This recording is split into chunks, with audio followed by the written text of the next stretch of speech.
I have some news that probably won't shock most teachers or students today. If you attend a public school, there's a very good chance that your professors will be hostile towards your pro-life views. As a result, pro-life students often find themselves censored by the very schools that are supposed to be the free marketplace of ideas. Now, as a lawyer, the three most common issues I help students challenge are discriminatory funding policies, unconstitutional speech codes, and then restrictive speech zones.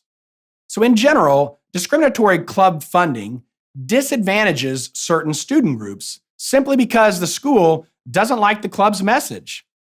A recent example of this was at Cal State San Marcos in California, when a Students for Life chapter requested $500 to host a pro-life speaker on campus, but they were denied the funds.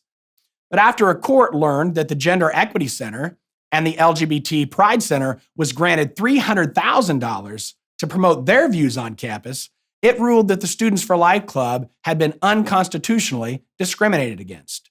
The second problem I help students fight are speech codes. So speech codes, they restrict the content of what you can say.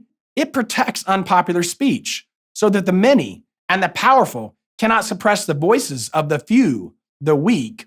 The last issue we frequently fight are speech zones.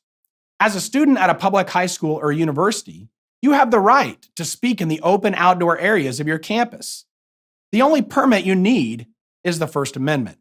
Now, my team recently filed a lawsuit in Fresno, California, where a Students for Life chapter had to sue a professor after he directed other students to erase pro-life messages drawn in chalk on the sidewalks of their campus. Now, even though their demonstration and their messages were approved weeks in advance by the administration, the professor actually accused the club members of breaching the school's free speech zone with their encouraging messages supporting life. Of course, the students prevailed because, again, the only permit you need to speak on campus is the First Amendment. You can't be an effective pro-life advocate on your campus unless you know your First Amendment rights.